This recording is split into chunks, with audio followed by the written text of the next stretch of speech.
August 19, 1944. Wehrmacht Headquarters, East Prussia. General Oberst Alfred Jodl reviewed the latest intelligence reports from the collapsing Western Front. His staff had calculated the mathematics of Allied supply lines stretching over 400 miles from the Normandy beaches to Patton's spearheading Third Army. The Americans have outrun their logistics. Patton will halt within days, perhaps hours. No army can sustain such advanced speeds without fuel. From his position at Hitler's Wolfschanz headquarters, Jodl analyzed what every German general understood from experience. An armored division consumed 150,000 gallons of fuel daily when advancing. The Americans were now 400 miles from their supply depots. The calculation was inescapable. Patton's Third Army would grind to a halt, giving the Wehrmacht time to regroup at the Seine, perhaps hold until winter. What Jodl didn't know was that 125 miles away, 5,958 trucks were already rolling eastward in an endless convoy, headlights blazing in defiance of military doctrine, carrying 12,500 tons of supplies every 24 hours. The Red Ball Express, a logistics operation so audacious that German military science had never conceived it possible, was about to shatter every assumption about mechanized warfare. Within 72 hours, Patton's supposedly immobilized tanks would crash through German positions at the Seine.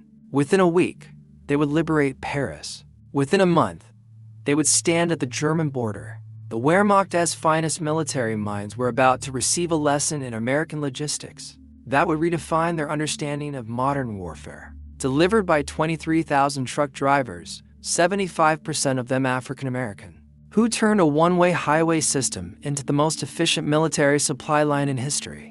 The German General Staff's confidence in American logistical failure stemmed from decades of military experience and recent observations. The Wehrmacht had pioneered blitzkrieg, revolutionized combined arms warfare, and understood intimately the tyranny of supply lines. Their own campaigns had repeatedly stalled when logistics failed to keep pace with tactical success. In Russia, the Wehrmacht's advance had foundered not from Soviet resistance initially, but from the simple inability to supply forces across vast distances. German trucks broke down on Russian roads. Horse-drawn wagons, still 80% of German military transport, couldn't match the speed of Panzer spearheads. Railway gauge differences meant supplies piled up hundreds of miles from the front. General der Panzertruppen Heinrich von Leutwitz, who would command 47 Panzer Corps from September 1944, had written in July, "The Americans face the same logistical impossibility we faced in Russia. Their mechanical advantage becomes a disadvantage. Machines require fuel, ammunition, parts. They have advanced for 100 miles in 30 days. History teaches us what comes next. Paralysis." German intelligence meticulously tracked American consumption rates. A single Sherman tank burned 0.5 miles per gallon on roads, far worse cross-country. An infantry division required 700 tons of supplies daily. An armored division needed 1,000 tons. Patton commanded 12 divisions advancing on a 60-mile front. The mathematics seemed irrefutable.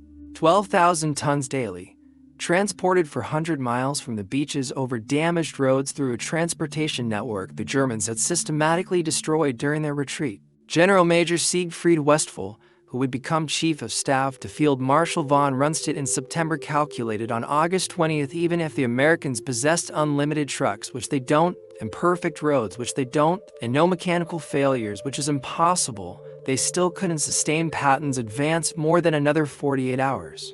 Physical laws cannot be violated, not even by American industry. At 2 p.m. on August 25, 1944, in a requisitioned French chateau near Lisieux, Lieutenant Colonel Lauren Ayers of the Motor Transport Service faced a room full of skeptical officers. The math they presented was stark. Patton's Third Army was consuming supplies faster than any army in history, advancing at speeds that defied all logistical planning. Traditional supply methods, railway transport, scheduled convoys, Depot 2 distribution had collapsed under the strain. "Gentlemen," Ayers announced, "we're going to create a one-way highway from Cherbourg and the beaches to the front lines. Every vehicle will run 20 hours out of 24.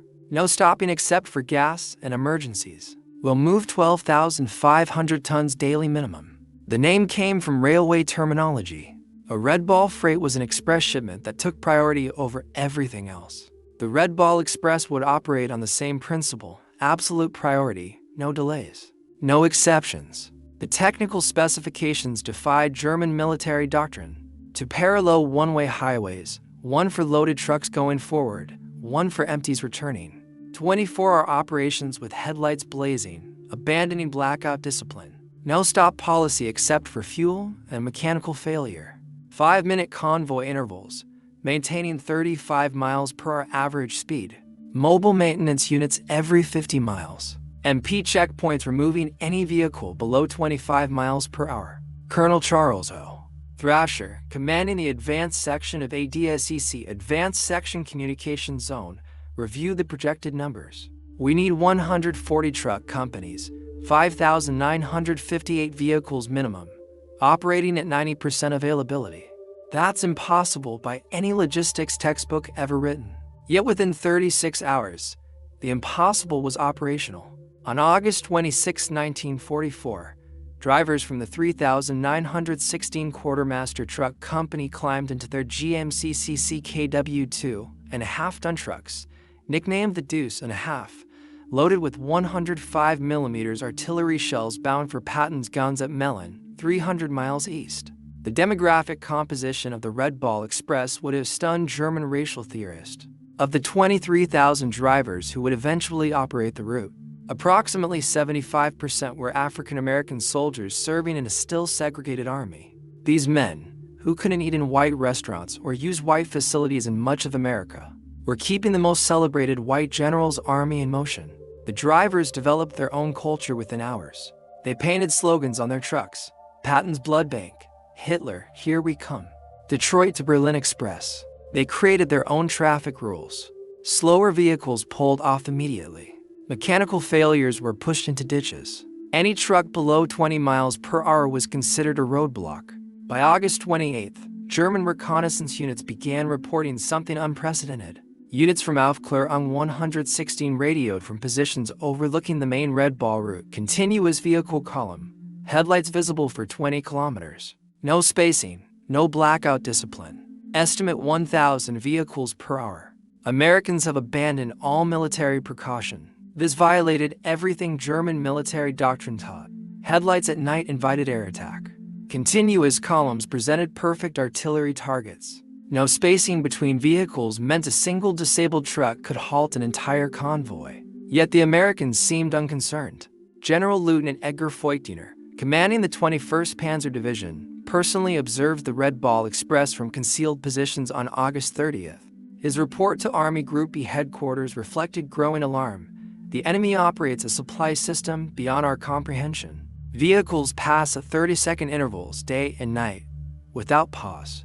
They don't hide, don't disperse, don't follow any rules we understand. It's not military science. It's mass production applied to warfare. What the Germans couldn't understand was that American logistics operated on different principles entirely. Where German doctrine emphasized concealment, Americans relied on volume. Where Germans conserved vehicles, Americans assumed 20% mechanical failure and planned accordingly. Where Germans followed strict military procedure, Americans improvised continuously. The numbers achieved by the Red Ball Express defied German calculations of what was logistically possible. First week, August 25th to 31st, 1944, 89,939 tons of supplies delivered. Daily average, 12,848 tons. Round-trip distance, 686 miles. Vehicle rotations, 5,958 trucks making 1.5 trips daily. Fuel consumed by the operation itself, 300,000 gallons.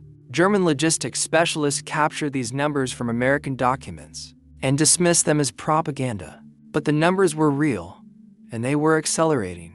By September 5th, the Red Ball Express had established a rhythm that seemed impossible to German logistics officers, who still relied on horse-drawn wagons for 80% of their transport. Convoys departed every 5 minutes from the western terminus. Average convoy, 67 vehicles. Load per vehicle, 5 tons standard, 7 tons frequent overload. Time to cover 350 miles one way, 14 hours average. Turnaround time at each end, 2 hours. Vehicles in constant motion, 5,000 at any given moment. The Red Ball Express generated innovations hourly as drivers and mechanics solved problems German military science considered insurmountable. When trucks broke down, approximately 1,800 daily, mobile maintenance units performed repairs on the roadside. Mechanics developed a triage system, 15 minutes to fix or push it off the road. Parts were cannibalized from vehicles deemed unrepairable. Engines were swapped in 45 minutes using mobile cranes. When the designated Red Ball route became congested, drivers created alternate paths. They commandeered French buses to move personnel and free up trucks for cargo. They borrowed German vehicles, painting them olive drab and pressing them into service. They built bypasses around destroyed bridges using rubble from bombed buildings as roadbeds. The Germans, observing this chaos that somehow produced order, couldn't comprehend it. German logistics doctrine emphasized careful planning, maintenance schedules, and proper procedures. The Americans violated every principle, yet their system accelerated rather than collapsed. The most stunning revelation for German observers was American fuel management. The Red Ball Express consumed 300,000 gallons of gasoline daily just for its own operations, more than many German armies received for all purposes. Yet fuel never ran short. The Americans had created a parallel marvel, Operation Pluto, pipelines under the ocean, laying fuel pipelines across the English Channel. By September 1944, fuel flowed through underwater pipes German intelligence hadn't even detected. Forward fuel dumps were established every 25 miles along the Red Ball route. Tanker trucks ran their own parallel convoy system, ensuring no vehicle waited more than 10 minutes for refueling. General Major Walter Werneman observed from aerial reconnaissance photographs, "The Americans have fuel dumps larger than our entire strategic reserves. They burn more gasoline moving gasoline than we allocate to entire panzer divisions. This isn't war as we understand it. It's industrial overflow." The Red Ball Express didn't just supply Patton's advance. It multiplied its speed exponentially. German military doctrine calculated that an armored division could sustain 20 to 30 miles advance daily under optimal conditions. Patton's divisions, supplied by the Red Ball Express, averaged 40 to 60 miles daily for weeks. On September 1, 1944, the 4th Armored Division advanced 35 miles in morning operations, halted for resupply at noon. Red Ball trucks were waiting with fuel and ammunition, and advanced another 30 miles in the afternoon.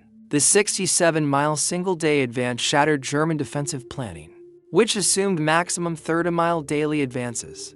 General Oberst Heinz Guderian, reviewing the reports in East Prussia, initially refused to believe them. No armored force can advance 60 miles daily for a week. Mechanical failures alone prevent it. This is propaganda or misidentification, but intercepted.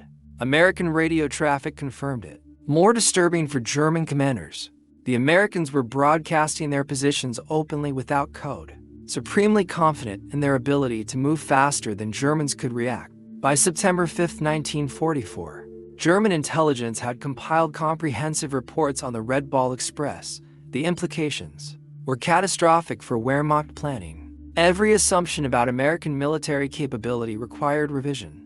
The report contained observations that defied German military science.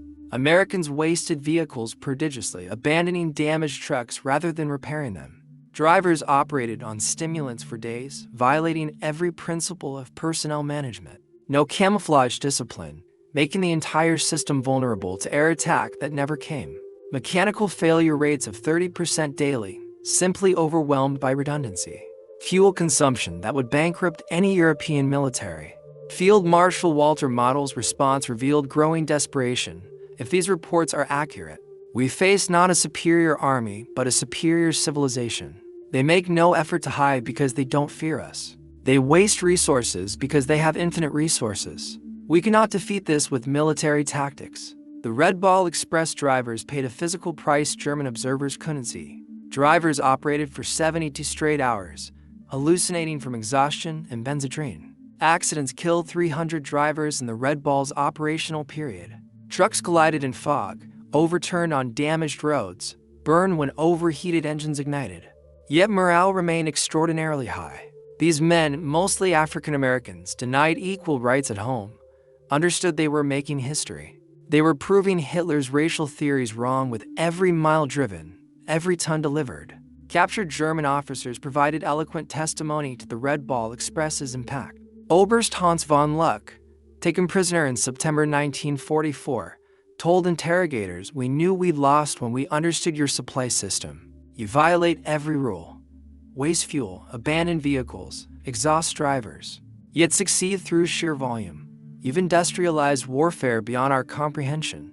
The psychological impact on German forces was devastating. Wehrmacht soldiers could hear American trucks all night. Every night, endless motors, endless supplies. They had 3 rounds per rifle while Americans were bringing millions of rounds. The sound itself became psychological warfare. The vehicles themselves amazed German engineers. The GMC KW2 and a half-ton truck, the backbone of the Red Ball Express, represented mass production perfection. General Motors had produced over 500,000 of these vehicles by war's end. More trucks than the entire German military possessed of all types combined. The trucks featured innovations Germans hadn't implemented. All-wheel drive is standard, not exception. Automatic tire inflation systems, waterproofing that allowed 30-inch fording, engines that ran on low-quality fuel without modification, heaters that actually worked in winter. More stunning was American maintenance philosophy. Where Germans rebuilt engines, Americans replaced them. Where Germans rationed parts, Americans discarded entire vehicles for minor problems. Where Germans had master mechanics, Americans had thousands of competent mechanics who could perform 80% of repairs. As the front moved east, the Red Ball Express adapted with speed that stunned German planning officers, accustomed to weeks of preparation for major logistics changes. When the original route to Chartres became insufficient, Americans created Red Ball Express extensions overnight. White Ball Express, went to Paris. Green Diamond, Cherbourg to railroad transfer points. Red Lion, Bayeux to Brussels, ABC, Antwerp, Brussels, Charleroi. Each new route was operational within 48 hours of conception. German staff officers required weeks to plan similar operations. The Americans simply painted new markers, assigned trucks, and started rolling.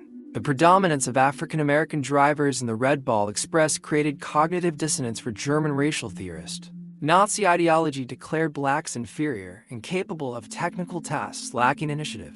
Yet these drivers were performing logistics miracles that German forces couldn't match. The African-American soldiers understood the irony. They knew what the Nazis thought of them, which made them drive even harder.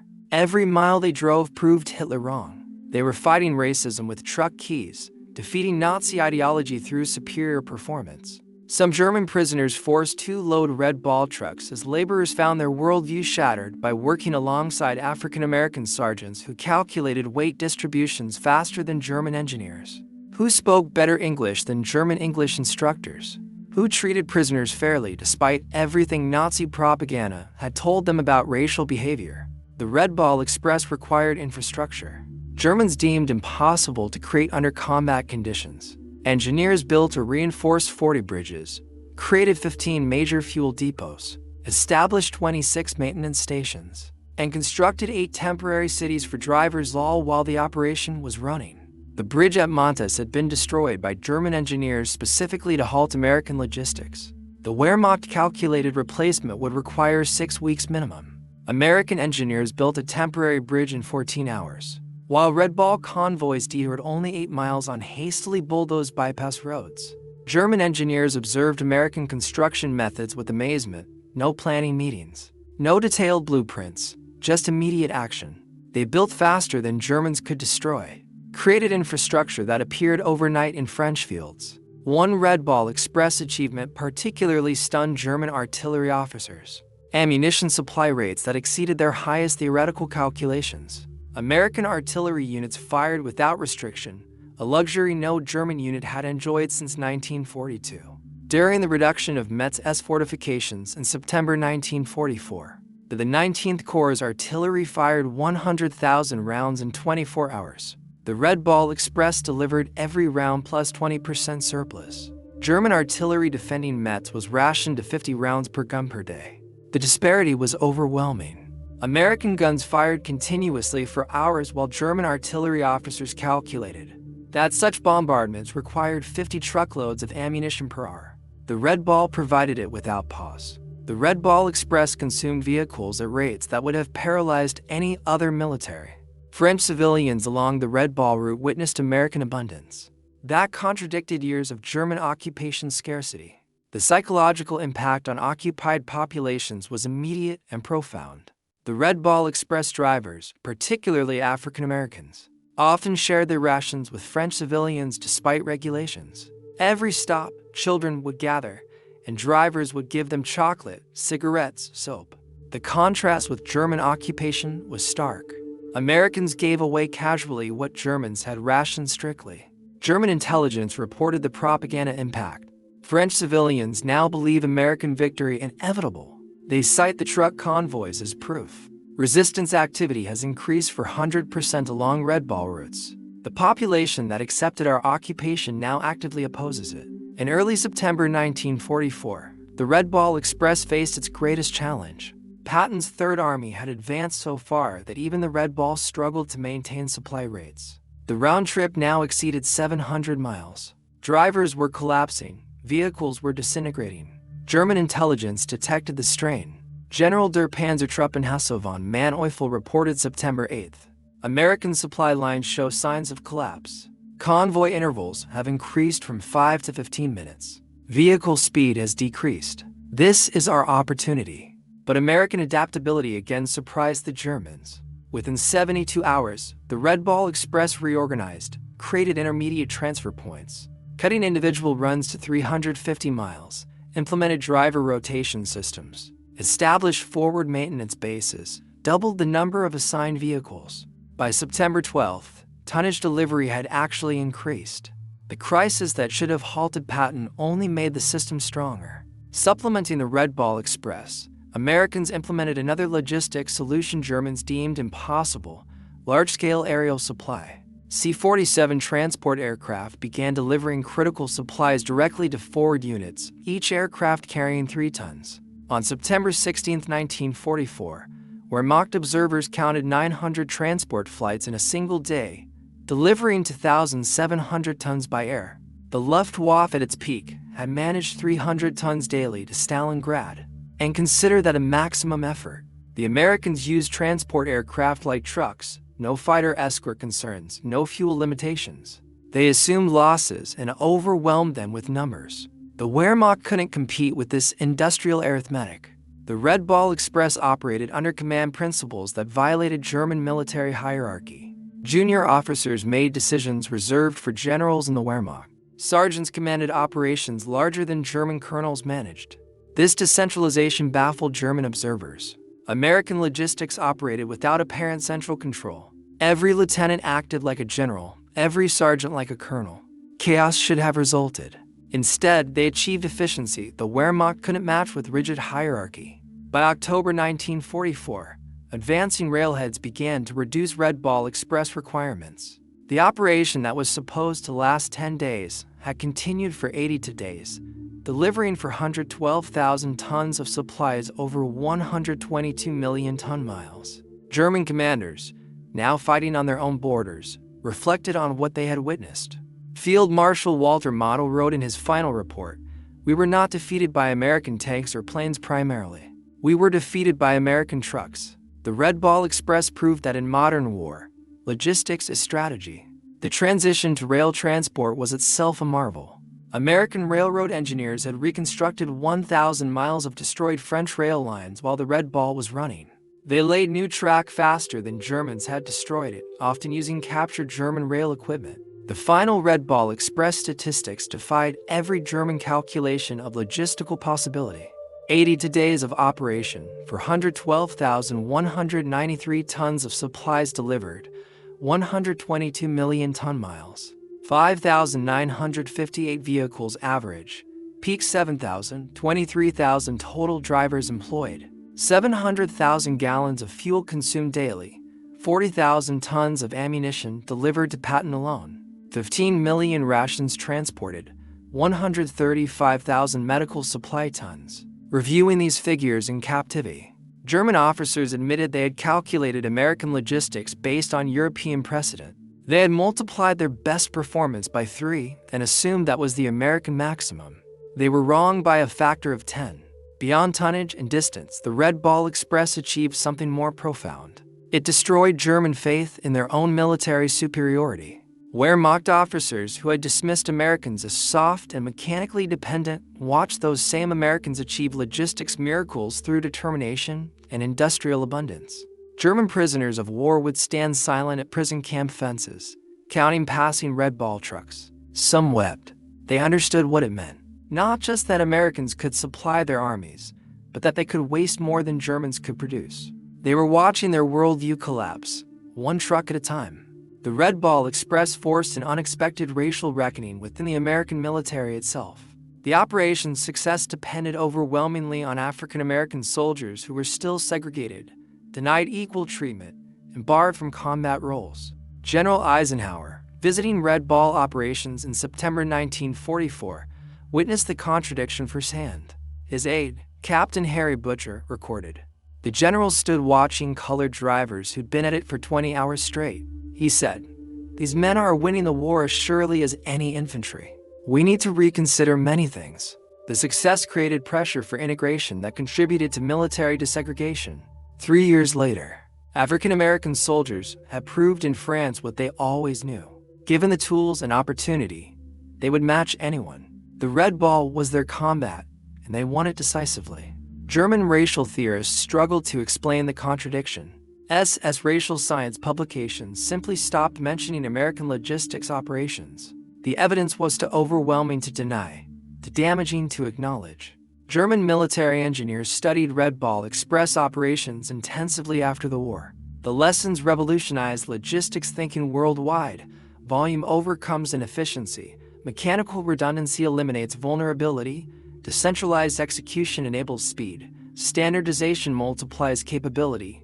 Human endurance has limits, but they're higher than assumed. General Franz Halder, former chief of the German General Staff, wrote in 1950, "The Red Ball Express proved logistics determines strategy, not vice versa." Americans understood this. We learned it too late. Among the 23,000 Red Ball drivers, individual stories of heroism emerged.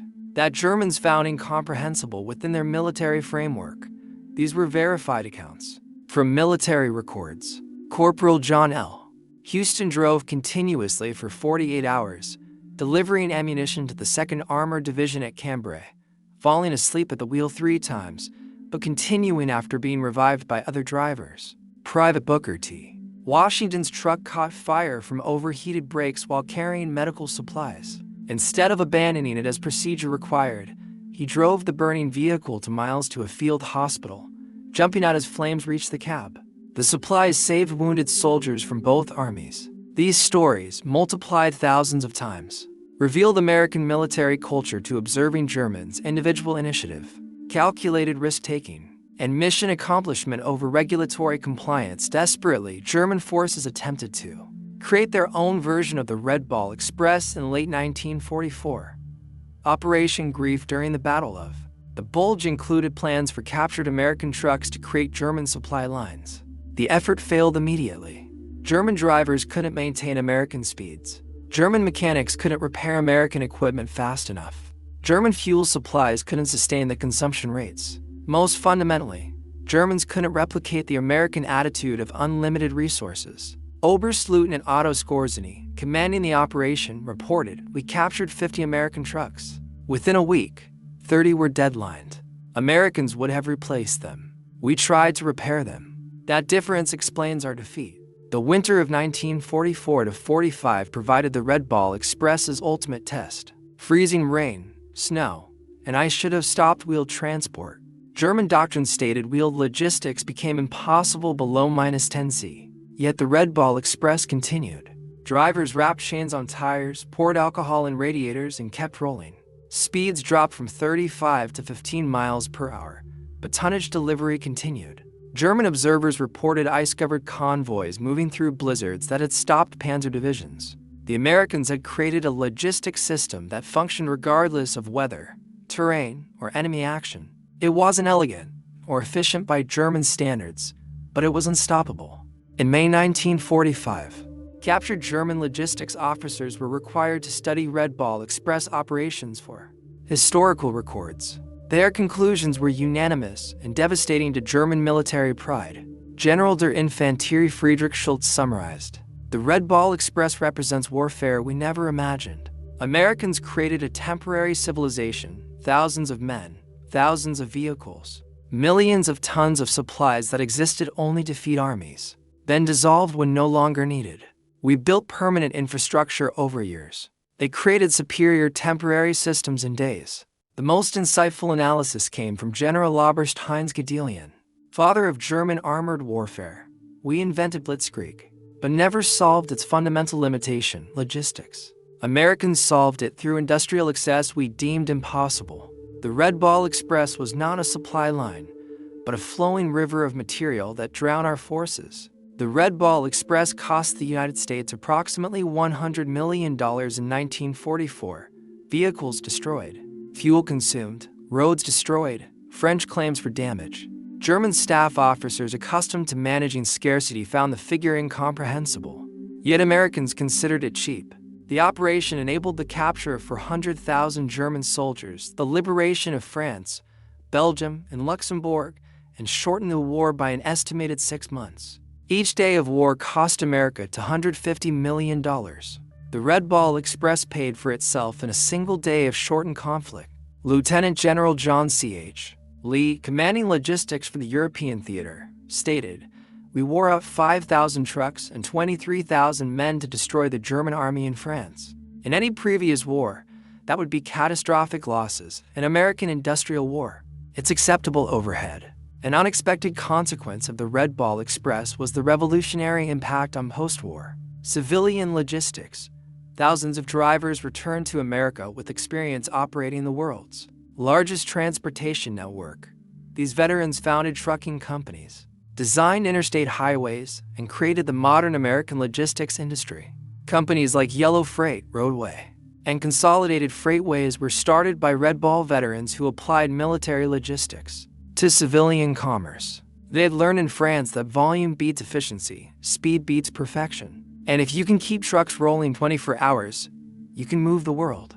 Military historians universally recognize the Red Ball Express as the decisive logistics operation of the European theater.